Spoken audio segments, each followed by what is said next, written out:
My name is Marcus Reed, and I thought I knew what betrayal looked like until my CEO wife announced her pregnancy over dinner and calmly told me I'd be the face of this family. 8 weeks pregnant, she said, but the math didn't add up to any night we'd spent together. When I asked about a paternity test, her green eyes went cold as winter steel, and she made it clear that questioning her would destroy more than just our marriage. What she didn't know was that someone else had been watching, someone with evidence that would turn her perfectly orchestrated lie into the most expensive mistake of her life.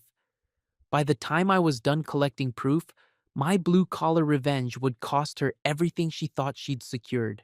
If you're watching this, hit subscribe and tell me where you're from, because you're about to witness how a mechanic dismantled a CEO's empire one truth at a time. The salmon on my plate was still warm when Evelyn dropped the bomb that would change everything. I'm pregnant. I looked up from cutting my fish, fork halfway to my mouth. My wife sat across from me at our dining room table, her blonde hair pulled back in that perfect way she always wore for important conversations. The city lights of Atlanta sparkled through the floor to ceiling windows of our penthouse, but suddenly they felt cold. That's that's wonderful, baby. I set down my fork, trying to process. We'd been trying for months, but with her crazy work schedule and my long days at the shop, finding time had been hard. When did you? 8 weeks. She cut me off, her voice steady, too steady. But Marcus, we need to talk about how we handle this. Something in her tone made my stomach tighten. I'd been married to Evelyn Cross Reed for 3 years. I knew when she was in business mode, and right now, she sounded like she was running a board meeting. Handle it how? She took a sip of her water, those green eyes of hers not quite meeting mine. The timing is delicate. With the merger coming up and Victor's promotion on the line, the optics matter. Optics? I repeated. Evelyn, we're talking about our baby. Of course. She smiled, but it didn't reach her eyes. And that's exactly why you'll be the face of this family. You'll handle the announcements, the social events, all of it. People need to see a stable, committed father figure. The way she said it made me feel like I was being hired for a job instead of celebrating becoming a dad. I pushed back from the table, my chair scraping against the marble floor. What aren't you telling me? Her phone buzzed on the table.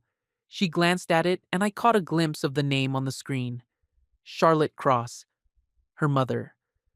Nothing, Marcus. I'm just thinking ahead. The Cross Foundation Gala is tomorrow night, and I don't care about the gala. I stood up, my hands flat on the table. I care about you, about us, about this baby we're supposedly having together. Supposedly, her voice went sharp. That's insulting. Then help me understand, because 8 weeks ago, I counted back in my head. 8 weeks ago, you were at that conference in Charleston for a whole week. Before that, you were pulling all-nighters at the office for 2 weeks straight. When exactly did we? I don't appreciate the interrogation. She stood too, smoothing down her dress. And I certainly don't appreciate you questioning the paternity of our child. Our child, I said it slowly, tasting each word. You keep saying that, but you haven't said you're happy. You haven't said you love me. You've talked about optics and FaceTime and handling announcements. She walked around the table, her heels clicking on the marble. For a second, I thought she was coming to hug me, to reassure me, to be the woman I fell in love with 4 years ago when she walked into Luis's shop looking for someone to fix her BMW. Instead, she stopped just out of reach. I need you to be smart about this, Marcus. I need you to think about what's best for all of us. A paternity test would be smart. The words hung in the air between us like smoke. Her face went white, then red, then something I'd never seen before. Cold. You will not embarrass me with that kind of talk. Not now, not ever. Embarrass you? I'm your husband. and I'm CEO of a company worth $200 million. I sit on 3 boards. I have responsibilities that go beyond. She gestured at me, at the space between us. Beyond this, beyond this, beyond us, beyond me. I felt something crack inside my chest, like ice breaking on a lake. I see. Do you? She moved closer now, and her voice dropped to almost a whisper. Because if you start spreading rumors about paternity tests and questions about timing, people will talk. They'll say I had a donor. They'll say you're not man enough to handle a successful wife. They'll say things about you that you won't be able to take back.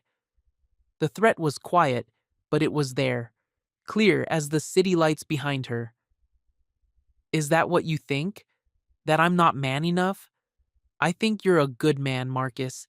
I think you can be a great father, but I think you need to trust me on this. I stared at her. This woman I'd loved.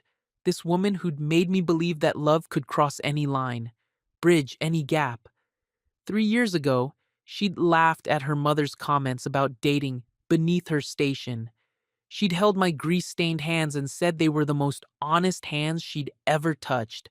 Now she was talking about optics. I'm going to sleep on the couch tonight. Marcus, I need to think. I walked out of the dining room, past the kitchen with its marble countertops and stainless steel everything, past the living room with its designer furniture that always made me feel like I was in a museum. I grabbed a pillow from our bed and settled onto the leather couch that cost more than most people's cars. The penthouse was quiet except for the hum of the city below. I pulled out my phone and opened the calendar app, counting backward from today. 8 weeks, 10 weeks, 12 weeks. The Charleston conference had been 10 weeks ago. The all-nighters at the office started 12 weeks back. I thought about Evelyn's boss, Victor Hale, tall, silver-haired, the kind of man who wore suits that cost more than I made in a month. He'd been at our wedding, shaking my hand with that politician's smile, telling me I was lucky to catch a winner like Evelyn. I thought about the way Victor looked at my wife sometimes when he thought no one was watching. I thought about the call logs I'd glimpsed on her phone. Victor's name showing up more and more often, especially during those late-night strategy sessions. My hands were shaking as I typed into the search bar. Discrete DNA Test Atlanta. 2 lab names came up. I bookmarked both pages and set the phone on the coffee table. The city lights blurred as I stared out the window. Somewhere in this building, my wife was probably calling her mother, or Victor, or whoever else was helping her handle the optics of our life. I closed my eyes and tried to remember the last time Evelyn had looked at me like she used to. Like I was more than just good for appearances. Like I was the man she'd chosen instead of the man she'd settled for. I couldn't remember. When my alarm went off at 6 the next morning, I was already awake. I'd been staring at the ceiling for hours, listening to Evelyn move around the bedroom getting ready for work. She didn't come out to check on me, didn't bring me coffee like she used to on rough mornings. I showered in the guest bathroom and put on my work clothes, jeans and a clean t-shirt with the shop's logo on it. In the mirror, I looked like what I was, a mechanic, a blue-collar guy who'd somehow ended up in a penthouse, married to a CEO. For 3 years, I'd convinced myself that didn't matter, that love was enough, that we were building something real together. Now, I wasn't so sure. I grabbed my keys and headed for the door, passing through the kitchen where Evelyn sat at the breakfast bar with her laptop open, already deep into emails. Her coffee cup sat next to a stack of papers marked "Confidential, Board Eyes Only." "I'm going to work," I said. She looked up, and for just a second I saw something in her face that looked like regret. Or maybe I was imagining it. "The gala is tonight, 7:30. Wear the gray suit." "Will Victor be there?" The question slipped out before I could stop it. Her expression went carefully blank. "Of course he'll be there. He's chairman of the board." "Right. I forgot." I hadn't forgotten anything. The drive to Luis's shop took 20 minutes through morning traffic.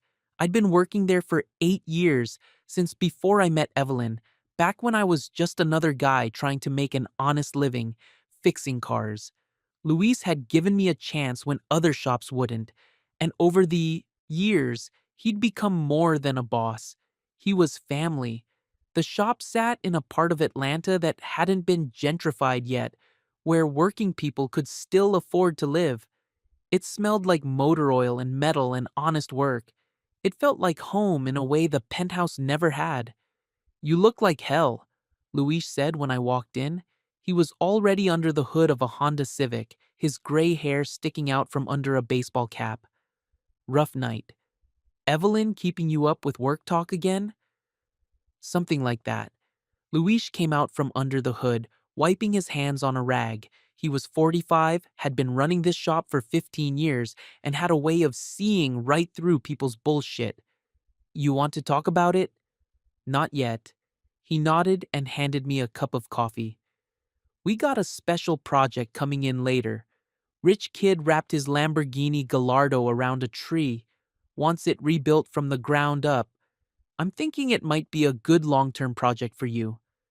"How long-term?" 6 months, maybe more, but it pays well, and the kid said if we do it right, we can keep it as part of the payment. Something about insurance covering most of it anyway. A Lamborghini. I dreamed about owning something like that since I was a kid, but on a mechanic's salary, it had always been just a dream. "Why me?"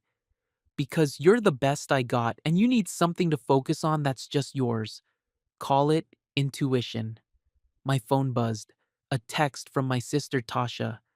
"Call me tonight. Something's wrong with your voice in your last message." I'd left her a voicemail after dinner last night, trying to sound normal. Apparently, I'd failed. Another text, this one from Evelyn. "Gala tonight. Wear the gray suit. No drama." No drama, like I was the one causing problems. I put the phone away and got to work on a brake job. There was something calming about working with my hands, about taking something broken and making it whole again. Cars didn't lie to you. They didn't have hidden agendas or secret meetings or optics to worry about. They just needed honest work to run right. At lunch, I sat in my truck in the parking lot and called both DNA testing labs. The first one could see me Friday. The second could fit me in Monday morning for a full chain of custody test, the kind that would hold up in court if it ever came to that. I booked the Monday appointment. Then I sat there for a long time, staring at the shop, thinking about the life I'd built with Evelyn, the penthouse with my name on the lease alongside hers, the joint bank accounts, the wedding photos where we looked so happy, so sure we could make it work despite what everyone said about our differences. Maybe they'd been right all along. Maybe love wasn't enough to bridge the gap between a mechanic and a CEO. Maybe I'd been fooling myself from the very beginning. But if this baby wasn't mine, if my wife had been lying to my face while planning how to use me for optics, then I needed to know. I needed to know the truth, even if it destroyed everything I'd thought I was building. Because living a lie, even a comfortable one, wasn't really living at all. The rest of the afternoon passed in a blur of oil changes and diagnostic tests. When 5 o'clock hit, I drove home to get ready for the gala. The gray suit hung in our walk-in closet next to Evelyn's collection of designer dresses. I'd bought it for our wedding, and wearing it always made me feel like I was playing dress up. Tonight would be no different. I was tying my tie when Evelyn came out of the bathroom, stunning in a black evening gown that probably cost more than my truck. For a second, looking at her, I remembered why I'd fallen so hard 3 years ago. Then she spoke. "Try to mingle tonight. Charlotte's been saying you're too quiet at these events." Charlotte says a lot of things. She's not wrong. These people are important to our future. Our future. She kept using those words like they still meant something. "What exactly is our future, Evelyn?" She paused in putting on her earrings. "What kind of question is that?" "The kind a husband asks his pregnant wife." "We'll talk about this later, after the merger." "After Victor's promotion, you mean?" Her hands stilled. What's that supposed to mean? Nothing. Just making sure I understand the timeline. She turned to face me, and for a moment, I thought she might finally tell me the truth. Instead, she picked up her purse. We need to go. We can't be late. The gala was exactly what I'd expected. A room full of Atlanta's elite, all dressed to impress, all talking about money and politics and deals I couldn't begin to understand. The Cross Foundation raised money for educational programs, which sounded noble until you realized most of the money went to private schools that kids from my neighborhood would never see. Charlotte Cross found me within minutes of our arrival. Evelyn's mother was a tall, elegant woman who'd never quite approved of her daughter's choice in husbands. She air-kissed my cheek and said, loud enough for nearby guests to hear, Marcus, darling, so glad you're finally contributing to our brand. Contributing to their brand, like I was a spokesperson they'd hired. Always happy to support education, I said, keeping my voice level. Of course you are. Evelyn tells me you two have some exciting news to share soon. I glanced at my wife, who was already deep in conversation with a group of board members. We're taking it one day at a time. Oh, don't be modest. A baby is such a blessing, especially when it helps cement important relationships. The way she said it made my skin crawl. Before I could respond, Victor Hale appeared at my elbow. Marcus, good to see you. His handshake was firm, his smile perfect. Evelyn tells me congratulations are in order. Word travels fast. In our circle, yes, but don't worry, we know how to keep things quiet until the timing is right. He clinked his champagne glass against my water glass, and I caught something in his eyes, a smugness that made me want to punch him right there in front of everyone. Instead, I smiled and nodded and played the part of the grateful husband. For the next 2 hours, I watched my wife work the room like the professional she was. She knew everyone's name, remembered their kids and their business deals, made them all feel like they were the most important person in the room. She was magnificent at it. She was also completely in her element in a way that made it clear I would never be. Near the end of the evening, I was standing alone by the bar when I overheard Victor talking to another board member about the merger. Everything has to be spotless, Victor was saying. No scandals, no surprises, no loose ends. The international investors are very conservative about these things. What about the Reed situation? Handled. Evelyn knows how to manage optics. The Reed situation. They were talking about me like I was a problem to be solved. I slipped away before they could see me listening, but the words followed me all the way home. That night, lying on the couch again while Evelyn slept in our bedroom, I made a decision. I was going to find out the truth, whatever it cost me, because if my marriage was a lie, I'd rather know it now than spend the rest of my life living someone else's version of my story. The baby might not be mine, but my dignity still was, and I was going to fight to keep it. Thursday morning arrived gray and cold, matching my mood perfectly. I'd barely slept, my mind spinning with fragments of conversation from the gala. The Reed situation, managing optics, cementing relationships. Every phrase felt like another nail in the coffin of my marriage. I was in the shop's office at 7, an hour before we officially opened, going through invoices and trying to lose myself in numbers that actually made sense. Unlike my life, my phone buzzed with a text from an unknown number. I almost deleted it, thinking it was spam, but something made me open it. The message was short: do not confront, gather proof. Attached was a photo that made my blood run cold. It showed the entrance to the Ritz-Carlton downtown. The timestamp read 2 months ago, 2:47 p.m. In the photo, clear as day, Evelyn walked through the revolving door. She wasn't alone. Victor Hale had his hand on her lower back, guiding her inside like they'd done this 100 times before. 2 months ago was right in the middle of her Charleston conference. The conference she'd said was so important she couldn't even call me most nights. My hands shook as I screenshotted the image and saved it to a secure folder on my phone. Then, I stared at the unknown number, wondering who had sent it and why. The most logical answer made my stomach turn. Elena Hale, Victor's wife.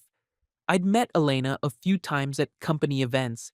She was quiet, watchful, the kind of woman who noticed everything but said little. If Victor was cheating with my wife, Elena would know. And if she was gathering evidence, I typed back, "Thank you."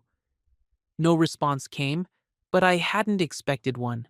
Luis arrived at 8 with coffee and donuts, taking one look at my face and setting an extra large cup in front of me. Bad night? Getting worse by the hour. He didn't push for details, which was one of the things I appreciated about Luis.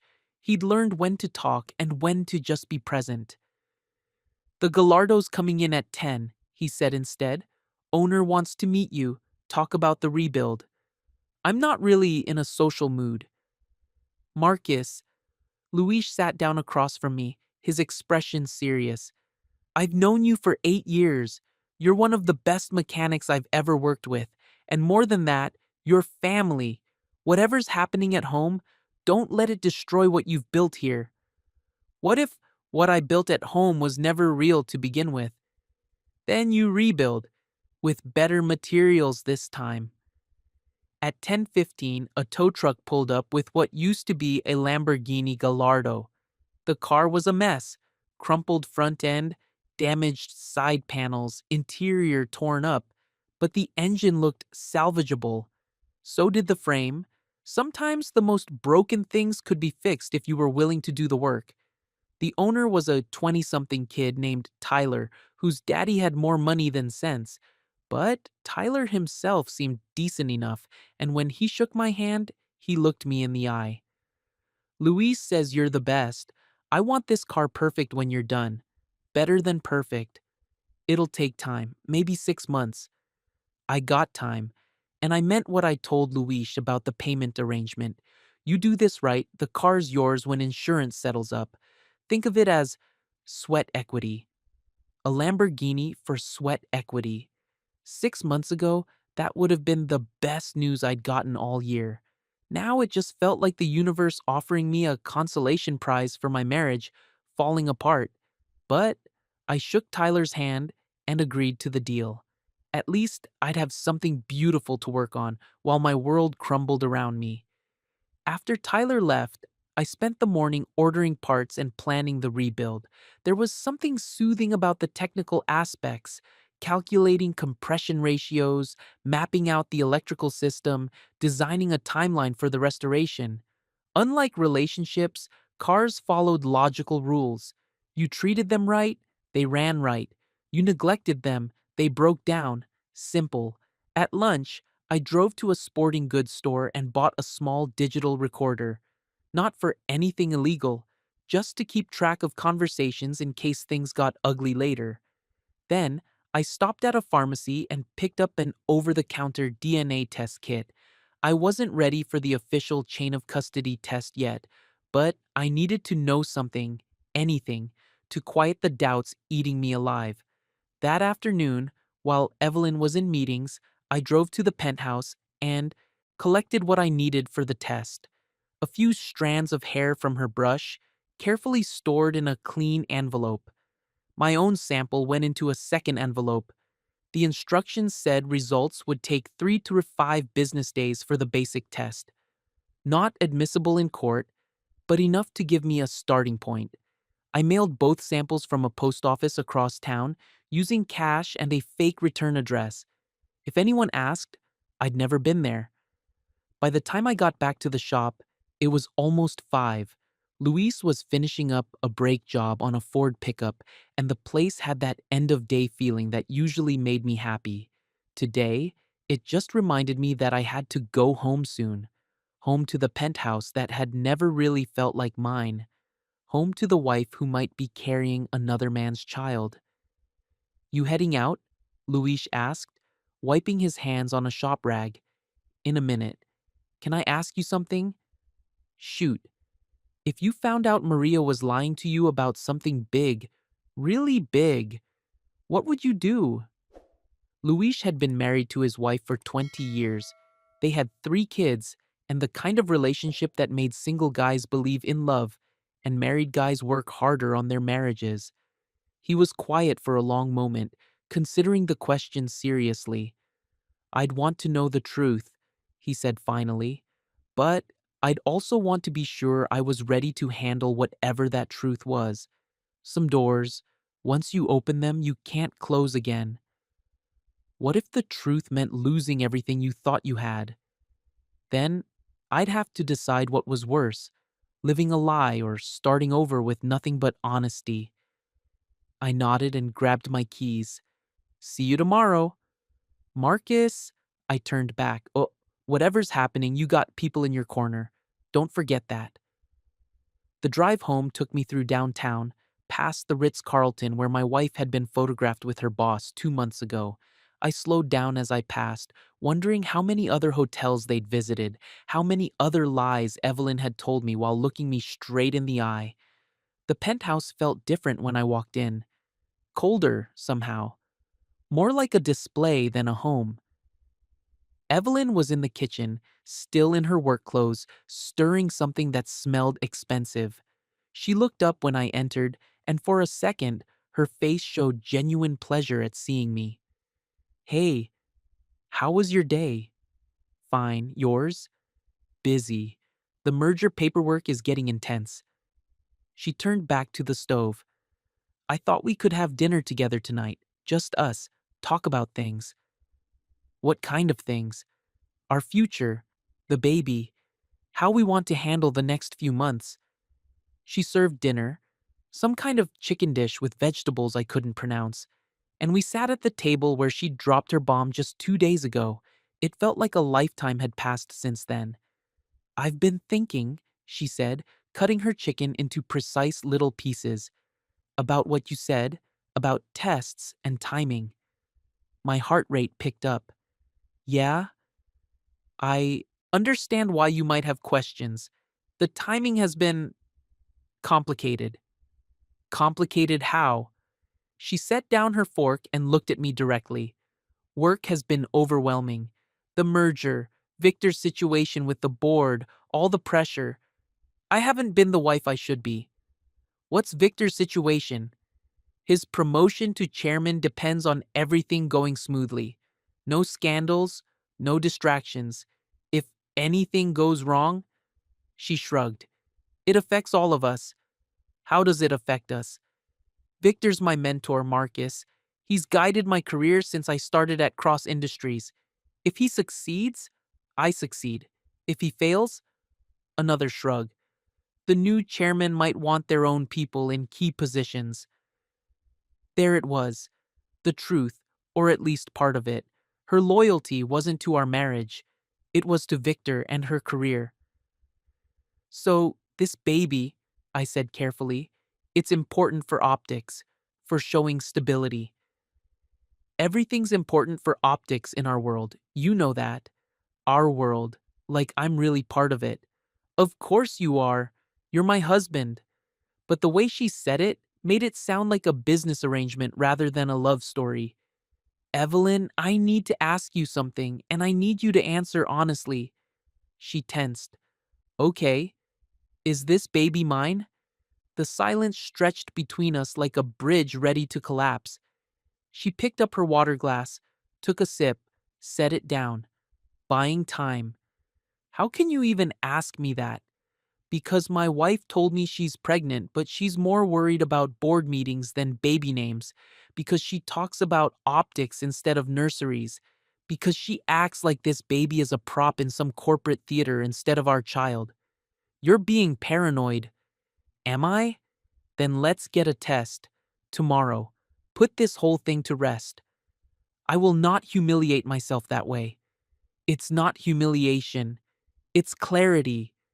She stood up abruptly, her chair scraping against the floor. "I'm going to bed.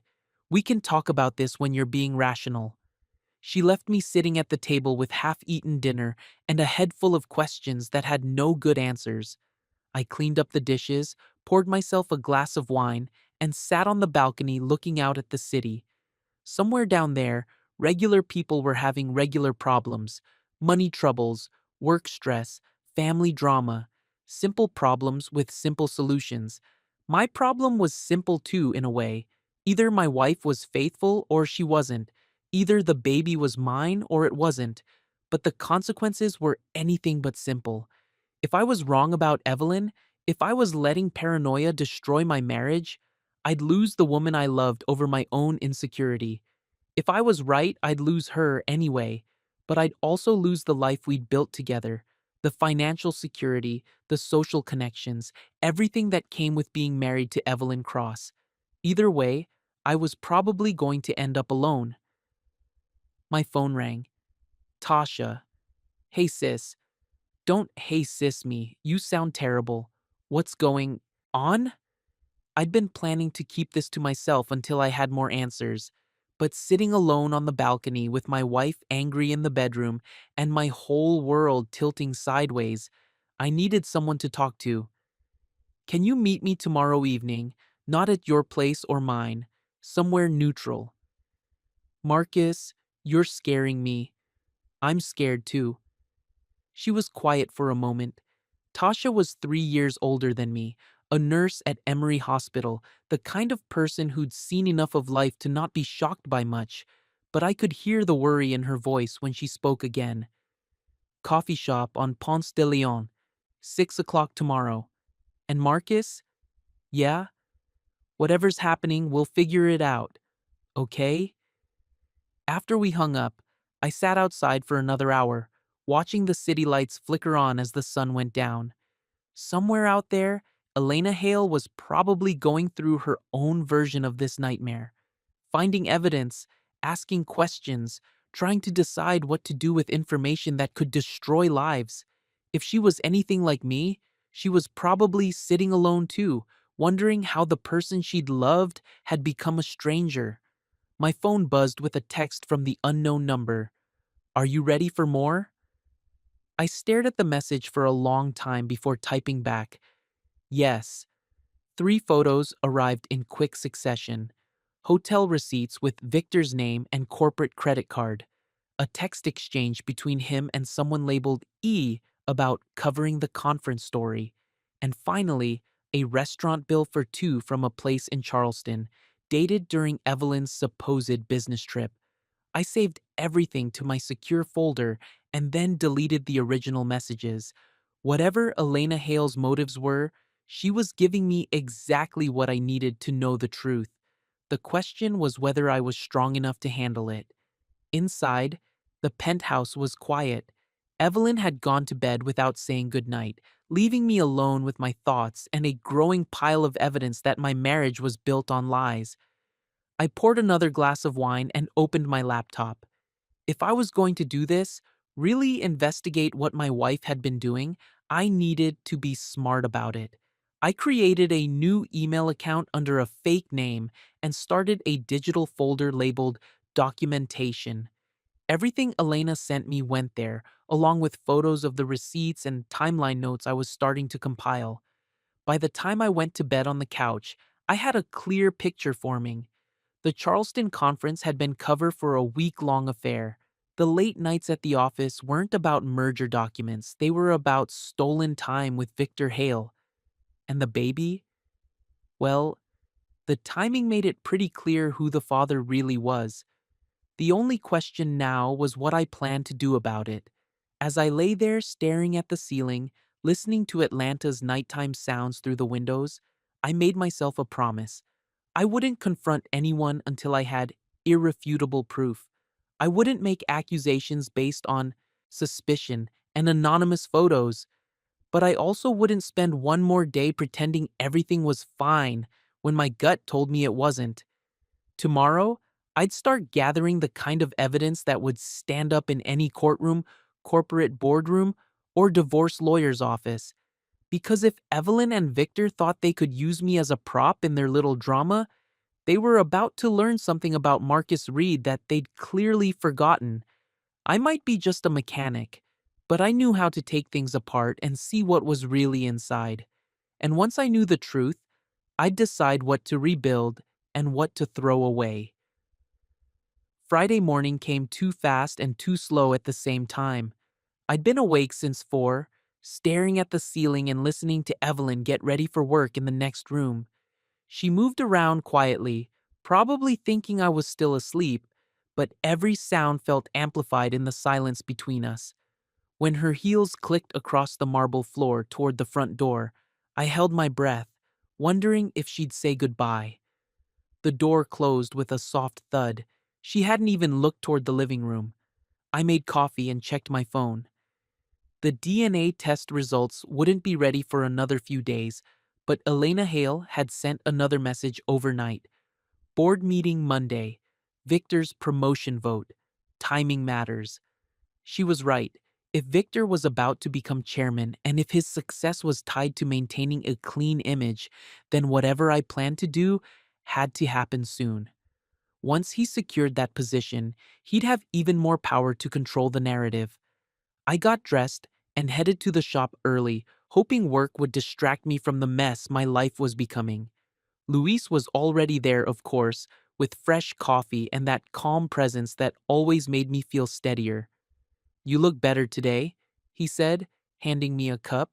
"Get some sleep?" "Some." It wasn't entirely a lie. I dozed off around 3.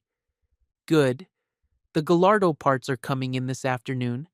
Thought you might want to start with the engine teardown." Working on the engine sounded perfect. Taking something apart piece by piece, cleaning each component, understanding how it all fit together. That was exactly what I needed. But first, I had to make a phone call. "Luis, I need to step out for a minute. Personal stuff." He nodded without asking questions, and I walked outside to the parking lot. The DNA testing lab answered on the second ring. A professional sounding woman named Dr. Martinez explained the process for a chain of custody test, the kind that would hold up legally if I ever needed it to. "We can see you Monday morning at 8, she said. "Both parties need to be present for sample collection, and we require valid ID for all participants." "What if one party refuses to come?" "Then we can't perform the test. Both participants must consent and be present." That was what I'd been afraid of. Evelyn would never agree to an official test, especially not now with Victor's promotion hanging in the balance. Is there any way to test without... I paused, not sure how to phrase it. What if I only have access to samples that were collected privately? We can't perform chain of custody testing on samples we haven't collected ourselves. However, we do offer informational testing for personal knowledge. Those results aren't admissible in court, but they're just as accurate scientifically. How soon could you have results? 24 to 48 hours for rush processing. I made an appointment for Monday morning, then sat in my truck for a few minutes thinking through what I was about to do. The over-the-counter test I'd mailed yesterday would give me basic information, but if I was going to confront Evelyn, or if things got legal later, I'd need something more solid. The problem was getting samples without her knowing. I was still thinking about logistics when my phone rang. Unknown number. "Hello? Marcus Reed?" The voice was female, cultured, with a slight southern accent I recognized. "Mrs. Hale." "Elena, please, can we meet today? I think we need to talk." My heart rate picked up. "About what?" "About our mutual problem. There's a coffee shop on Highland Avenue called The Daily Grind. 2 o'clock?" I checked my watch. That gave me 4 hours to work on the Gallardo and get my head straight. "I'll be there." The morning passed in a blur of engine diagnostics and part cataloging. The Gallardo's 12-cylinder engine was a work of art, even damaged. Each component was precisely engineered, designed to work in perfect harmony with every other part. Unlike marriages, apparently, at 1:45, I washed the grease off my hands and drove to Highland Avenue. The Daily Grind was the kind of place that attracted college students and young professionals, busy enough to provide cover for a private conversation, quiet enough that we could actually talk. Elena Hale was already there when I arrived, sitting in a corner booth with a clear view of the entrance. She looked older than I remembered, stress lines around her eyes that hadn't been there at company parties. But she was still an elegant woman, the kind who wore expensive clothes like they were casual everyday wear. "Thank you for coming," she said as I sat down across from her. "Thank you for the photos." She nodded and pushed a manila envelope across the table. "There's more, but before you look at that, I need you to understand something. I'm not doing this to hurt you. I'm doing it because I can't live with lies anymore." I opened the envelope. Inside were printouts of credit card statements, hotel receipts, restaurant bills, even what looked like flower delivery confirmations, all with Victor's name and corporate account information, all dated during times when Evelyn had told me she was working late or traveling for business. "How long have you known?" "6 months." Her voice was steady, but her hands shook slightly as she lifted her coffee cup. "Maybe longer. You start to notice patterns, late meetings that don't show up on his calendar, business trips that don't match company records, phone calls he takes in another room." "Why didn't you confront him?" She laughed, but there was no humor in it. "I tried. He said I was being paranoid, said work stress was making me imagine things." She gestured to the envelope. "So I started documenting everything." "For a divorce?" "Originally, yes. But then I realized something." She leaned forward, her voice dropping. "Victor's promotion to chairman depends on presenting a clean, stable image to the international investors. Any hint of scandal, any suggestion that he can't manage his personal life, and the board will pass him over." "So, you're using this as leverage?" "I'm using this as justice." Her eyes were hard now, and I could see the steel underneath her polished exterior. "For 22 years, I've stood by his side, hosted his parties, smiled for his cameras, played the perfect corporate wife. And this is how he repays me." I studied her face, trying to read her motivations. "What do you want from me?" "I want the truth to come out, but I want it to come from you, not from me. If I expose his affair, I look like the bitter, vengeful wife. If you expose it, the betrayed husband fighting for his dignity, that's a different story." She was right, and we both knew it. A wronged husband had moral authority that a wronged wife didn't, at least in the corporate world we were dealing with. "What about Evelyn? She'll lose her job, probably." "Evelyn made her choice when she climbed into bed with my husband. I'm sorry that hurts you, but I'm not sorry for the consequences." I flipped through the documentation. It was thorough, damning, and completely believable. Hotel stays during conferences that hadn't happened, expensive dinners charged to Victor's corporate account, flower deliveries to Evelyn's office on days when I'd been told Victor was out of town. "There's something else," Elena said, sliding another paper across the table. "The baby your wife is carrying? According to my gynecologist friend who sees Evelyn, she's exactly 10 weeks pregnant, not 8. My throat went dry. "How do you know that?" "Because Dr. Sarah Chen has been my friend since college, and she mentioned seeing your wife for prenatal care. When I asked about timing, Sarah said 10 weeks, definitely. She was sure because Evelyn had been concerned about a business trip she'd taken right around conception, the Charleston trip, which had been exactly 10 weeks ago." "I have an appointment Monday for an official DNA test," I said, "but Evelyn will never agree to come." "She doesn't have to." Elena reached into her purse and pulled out a small plastic bag. "Hair from her brush. I got it from the ladies' room at yesterday's board meeting." I stared at the bag, knowing that what she was offering was probably illegal, definitely unethical, and exactly what I needed to know the truth. "Why are you helping me?" "Because 22 years ago, I wish someone had helped me see who I was really married to." She stood up, leaving money on the table for her coffee. The board votes on Victor's promotion Monday morning.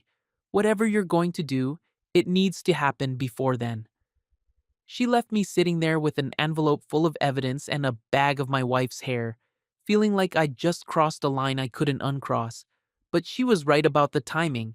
If Victor secured the chairman position, he'd be almost untouchable. And if Evelyn was carrying his child, they'd probably find a way to make me disappear from their story entirely. I drove back to the shop and threw myself into working on the Gallardo. There was something therapeutic about taking the engine apart, cleaning each component, checking for damage. Some parts could be repaired, others had to be replaced entirely. The question was whether my marriage fell into the first category or the second. At 6 o'clock, I met Tasha at the coffee shop as planned. My sister took one look at my face and ordered us both double shots of espresso. Okay, she said, settling into her chair. Talk to me. I told her everything: the pregnancy announcement, the strange timing, the photos Elena had sent, the documentation I'd seen that afternoon.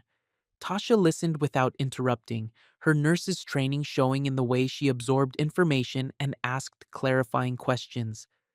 So, you think Victor Hale is the father? All the evidence points that way. And you've got Evelyn's hair for testing. Yeah. She was quiet for a long moment, stirring her coffee thoughtfully. Marcus, I need to ask you something, and I need you to really think about the answer. Okay. What do you want the outcome to be? Do you want the baby to be yours, or do you want proof that it isn't? The question hit me harder than I'd expected. A week ago, I would have said I wanted the baby to be mine, wanted my marriage to be real, wanted to find out this was all a misunderstanding.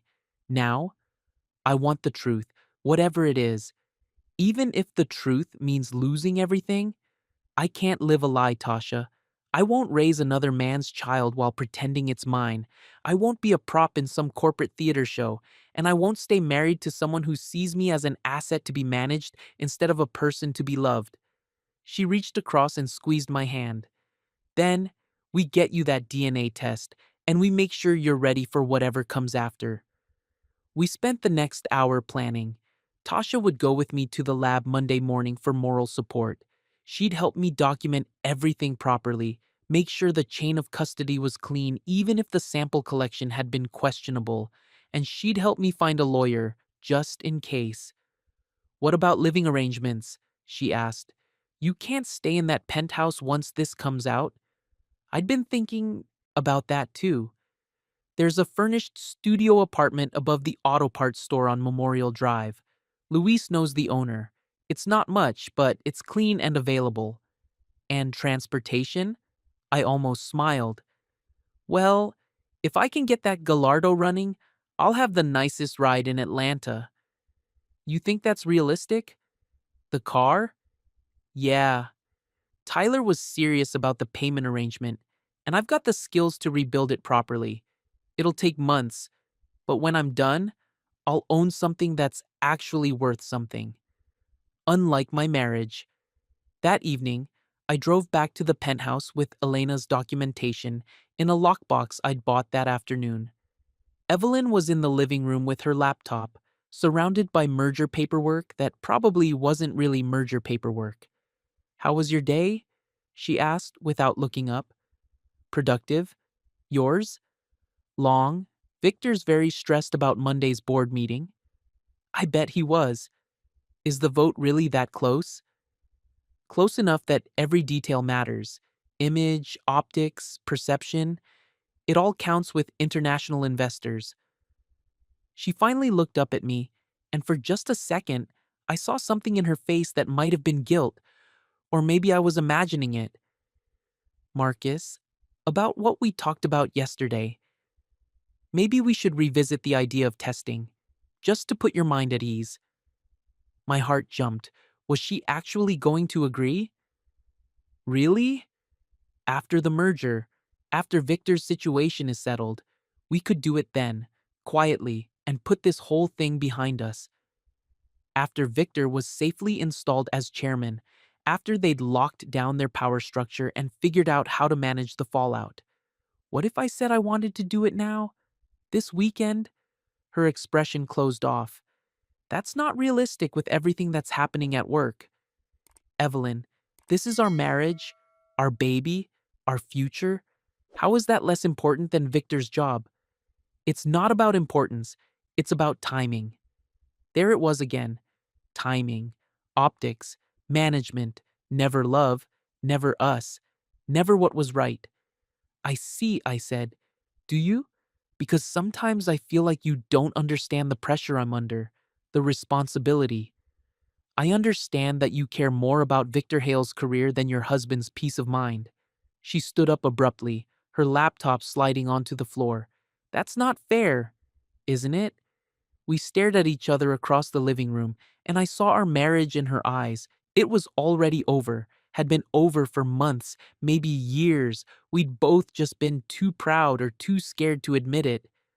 I'm sleeping in the guest room tonight, I said. Marcus, it's not a punishment. It's just, I need space to think. She didn't argue, which told me everything I needed to know. Sunday passed quietly. Evelyn spent most of the day on calls and video conferences preparing for Victor's big week. I spent it at the shop, working on the Gallardo and trying to prepare myself for what was coming. By Sunday evening, I had Elena's evidence organized, a secure place to live lined up, and a plan for Monday morning that would either save my marriage or end it definitively. As I lay in the guest bedroom that night, listening to the city sounds through the windows, I thought about the man I'd been when I first met Evelyn 4 years ago. A guy who worked with his hands, who believed in honest labor and straightforward relationships, who thought love could overcome any obstacle. That man had been naive, maybe, but he'd also been authentic. Tomorrow, I was going to find out if there was anything left of him worth saving. Because if there was one thing I'd learned over the past week, it was this. A marriage built on lies wasn't really a marriage at all. It was just two people using each other until something better came along. And I was done being used. Monday morning arrived with that crisp December clarity that makes everything seem sharper, more real. I was awake before my alarm, showering in the guest bathroom while Evelyn got ready in the master suite. We moved around each other like polite strangers, which I guess we'd been for months without realizing it. Big day today, she said when we passed in the hallway. She was already dressed for success. Tailored suit, perfect makeup, the armor she wore to important battles. Yeah, it is. She paused, maybe hearing something in my tone. The board meeting's at 10. Victor's nervous, but I think it'll go well. I'm sure it will. I left for the lab at 7:30, driving through Atlanta's morning rush with Elena's evidence in a lockbox on my passenger seat and my wife's hair sample in my jacket pocket. The lab was in a medical complex near Emory, clean and professional and completely neutral, exactly what I needed. Dr. Martinez was a small, precise woman who walked me through the process without judgment. When I explained the unusual circumstances of my sample collection, she was matter of fact. It's not admissible in court, but scientifically, hair with roots will give us accurate results. Rush processing means we'll have answers by tomorrow morning. That fast? DNA doesn't lie, Mr. Reed. It just tells us what's already true. Tasha met me in the parking lot afterward, bringing coffee and her steady presence. She looked at my face and pulled me into a hug without saying anything. Sometimes silence was exactly what someone needed. You okay? She asked when she finally let go. Ask me tomorrow. Fair enough. What's the plan for today? Work. Keep normal routines. Wait. And tonight? I'd been thinking about that. Pack some things. Get ready to move out, just in case. Where will you go? Luis hooked me up with that studio apartment. It's small, but it's mine. No marble countertops, no designer furniture, no reminders of what I thought I had. Tasha squeezed my hand. You know this isn't your fault, right? Whatever happens, whatever that test shows. None of this is on you. I nodded, but I wasn't entirely sure I believed her. Somewhere along the way, I'd stopped paying attention to what my wife really needed from me. Maybe if I'd been a different kind of husband, a richer man, a more successful partner. Stop, Tasha said, reading my thoughts. I can see you blaming yourself. Don't. You loved her honestly. If that wasn't enough for her, that's her limitation, not yours. The rest of Monday crawled by. I threw myself into the Gallardo rebuild, removing the damaged intake manifold and checking each valve for compression. The work was detailed, demanding exactly what I needed to keep my hands busy while my mind raced. Around noon, Luis brought me a sandwich and sat on an overturned crate while I ate. You want to talk about what's happening? I gave him the basics, enough to explain why I might need that studio apartment sooner than expected, not enough to drag him into the mess. Marriage trouble, he said when I finished. It wasn't a question. Yeah, the kind that ends things or the kind that makes them stronger? I'll know tomorrow. He nodded and patted my shoulder. Either way, you got a place here for as long as you need it, and that Gallardo's going to be something special when you're done with it. The car was already looking better. I'd spent the morning cleaning years of neglect out of the engine bay, revealing the beautiful engineering underneath. Some things could be restored to their original glory if you were willing to do the work. Other things were broken beyond repair. At 5 o'clock, I drove home to the penthouse. Evelyn's car was already in the garage, which was unusual. She rarely left the office before 7. I found her in the kitchen, opening a bottle of wine with shaking hands. How did the board meeting go? Victor got the promotion. She poured herself a generous glass and didn't offer me one. Unanimous vote. He's officially chairman now. Congratulations. I'm sure that's a relief. She laughed, but it sounded bitter. Relief? Sure, let's call it that. Something was wrong. This should have been celebration time, champagne and phone calls to her mother, maybe even dinner out to mark Victor's success. Instead, she looked like someone who'd won a prize she no longer wanted. Evelyn, what's going on? She took a long sip of wine, studying my face over the rim of the glass. I got a call today from Elena Hale. My blood went cold, but I kept my expression neutral. Yeah? She wanted to thank me for being such a supportive colleague during Victor's transition to chairman. She was very specific about her gratitude. Specific how? She mentioned how much she appreciated my dedication, working late, traveling for business conferences, going above and beyond the call of duty.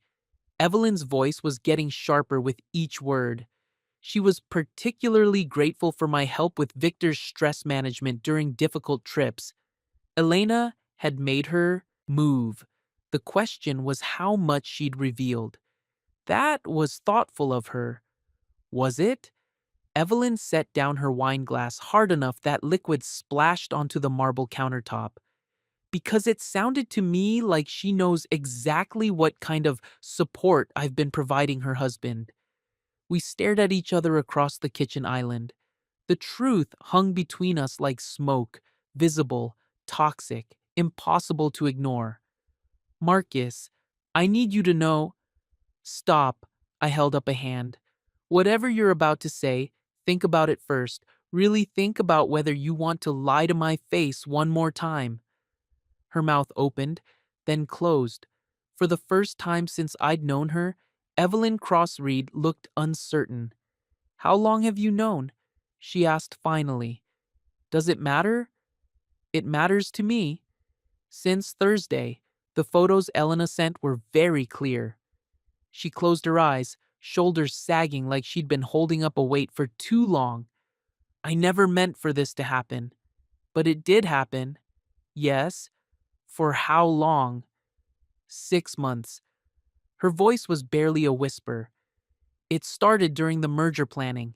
Late nights, shared stress, too much wine after difficult meetings. And the baby? She was quiet for so long I thought she wouldn't answer. I don't know. You don't know, or you do know, and you're hoping I'll never find out. I honestly don't know, Marcus. The timing, it could be yours, or it could be his. But you have an opinion. Another long pause. Based on dates, it's probably his. Probably his. 3 words that ended a marriage. I felt something break inside my chest, not sharp like anger, but dull like disappointment. This was it. The moment when all the suspicions and evidence and sleepless nights crystallized into simple fact. My wife was carrying another man's child and asking me to raise it for appearances. What happens now? I asked. I don't know. Elena's call. It wasn't just about gratitude. She made it clear that she knows everything and that she's not afraid to use it. Use it how? Victor's promotion is secure, but his reputation isn't. One word to the right board members about his personal conduct and he could still lose everything. The international investors are very conservative about moral character. And you? I serve at the pleasure of the chairman. If Victor falls, I fall with him. So there it was. The real reason for her confession. Not guilt, not love, not respect for our marriage. Fear that Elena Hale was about to destroy her career. I'm getting the DNA test results tomorrow, I said. She nodded. I figured you would. Will you accept whatever they show? Do I have a choice? Everyone has choices, Evelyn. You made yours 6 months ago. I left her standing in the kitchen and went to pack a bag. Not everything. I wasn't ready to move out permanently until I knew for sure what I was dealing with, but enough clothes and personal items to stay somewhere else for a few days. When Nafurba, I came back through the living room with my duffel bag. She was sitting on the couch with her wine, staring out at the city lights. Where will you go? Somewhere I can think clearly. Marcus. She turned to look at me, and for a second I saw the woman I'd fallen in love with 4 years ago. Vulnerable, uncertain, human. I do love you. Whatever else is true, that's true too. I know you do, but love isn't enough when it comes with betrayal and lies. It could be, if you let it. I stopped at the door. Evelyn, if that baby is mine, we'll figure out how to be good parents together, even if we can't be married. And if it's not mine, then we'll both move on with our lives. And if I don't want to move on, then you should have thought of that before you started sharing a bed with Victor Hale. I left before she could respond, driving through the December night to Tasha's apartment. My sister took one look at my face and put the kettle on for tea. Want to talk about it? She admitted everything. The affair, the timing, all of it. How do you feel? I thought about that while she bustled around her small kitchen. How did I feel? Angry, yes. Hurt, definitely. But also something I hadn't expected. Relieved. Relieved? I've been questioning myself for days, wondering if I was being paranoid, if I was imagining things, if I was throwing away a good marriage over suspicion and insecurity. And now, you know you weren't. Now, I know I wasn't. We sat on her couch with our tea, and I told her about the conversation with Evelyn. Tasha listened with her nurse's objectivity, asking practical questions about next steps. What happens if the baby is yours? Joint custody, civilized divorce. We both love this child and raise it together without being married. And if it's not? Clean break. She can marry Victor and live her corporate fairy tale. I'll rebuild my life from scratch. Starting with the Gallardo? I actually smiled.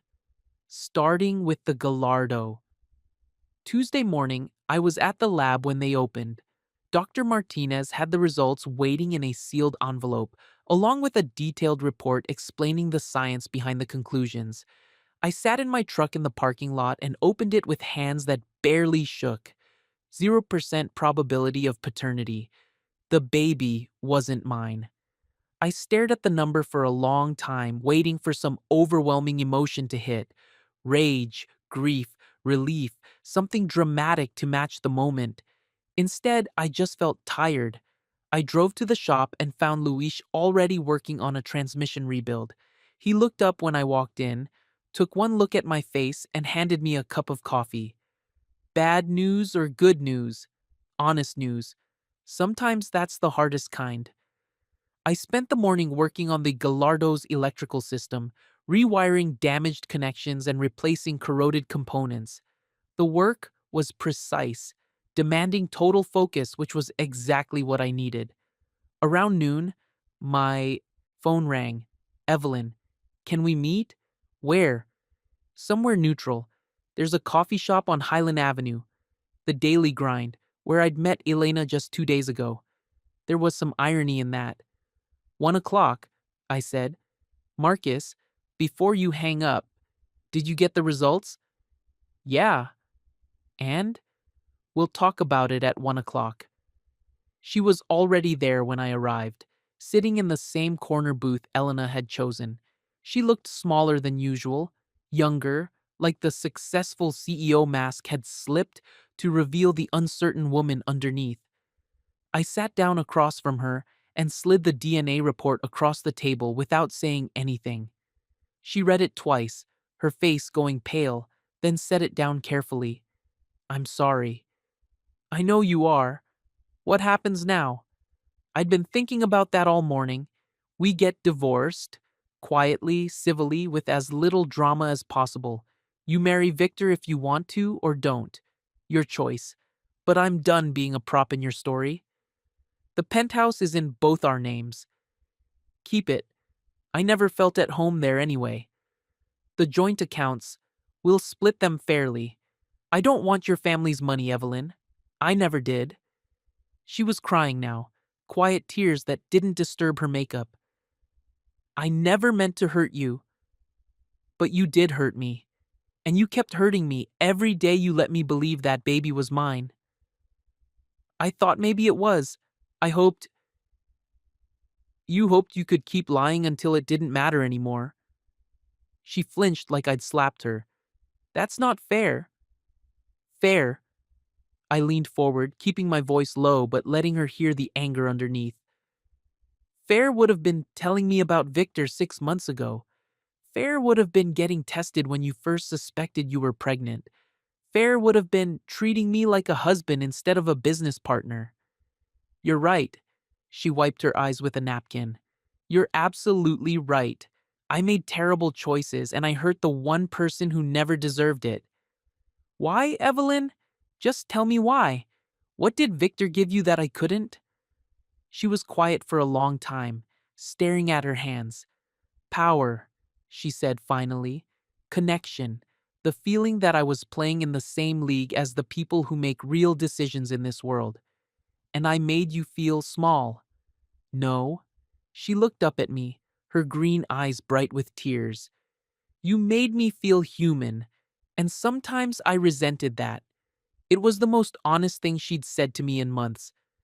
I'm not going to destroy Victor's career, I said. Or yours. This stays between us and the lawyers. Why?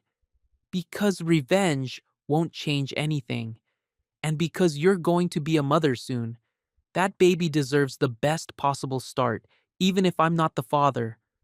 She reached across the table like she wanted to take my hand, then stopped herself.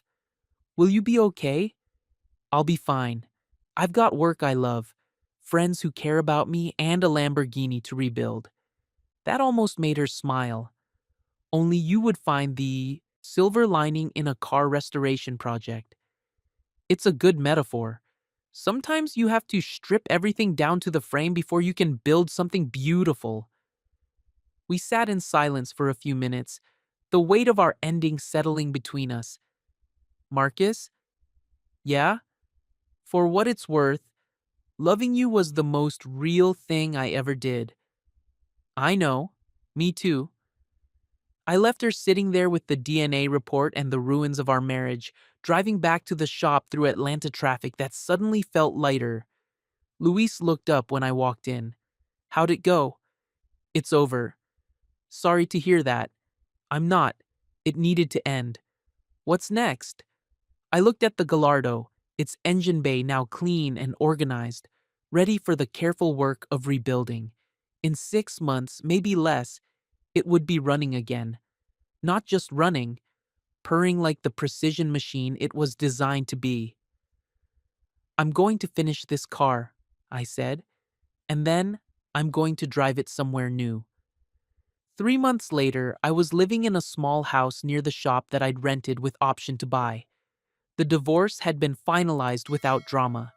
Evelyn got the penthouse and her career. I got my freedom and a fair settlement that let me buy into Luis's shop as a partner. The Gallardo was nearly finished. I'd rebuilt the engine from scratch, repaired all the bodywork, and restored the interior to showroom condition. It was beautiful, powerful, and completely mine. On a sunny March morning, I was doing final adjustments to the fuel injection system when Luis walked over with a grin. Tyler called. Insurance settlement came through. The car's officially yours. Just like that? Just like that. Kid said you did better work than the factory. Wants to know if you'll rebuild his friend's Porsche next. I wiped my hands on a shop rag and stepped back to admire the car. Glossy black paint, perfect chrome, engine that hummed like a satisfied cat.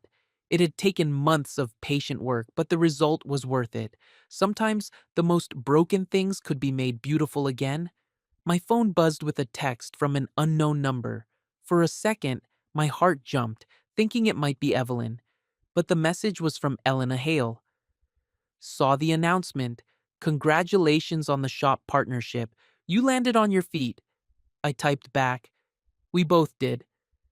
Victor and Evelyn are engaged. Small ceremony next month. Good for them. Any regrets? I looked at the Gallardo, thought about my new life, the work I loved, the peace I'd found in honest simplicity. None. That afternoon, I took the car for its first real drive. Not just around the block or to test systems, but a real drive through the mountains north of Atlanta. The engine sang, the handling was perfect, and for the first time in months, I felt completely free. On my way back into the city, I took a route that happened to pass near the Cross Industries building. I didn't plan it that way, or maybe I did, subconsciously. As I waited, at a red light, I glanced up at the building's upper floors. Somewhere up there, Evelyn was probably in a meeting, planning her future with Victor, preparing for their child. I hoped they'd be happy. I really did. But as the light turned green and I drove away in my rebuilt Lamborghini, heading toward a life that was smaller but entirely my own, I knew I'd made the right choice. Some things were worth rebuilding, others were worth walking away from. The trick was knowing the difference.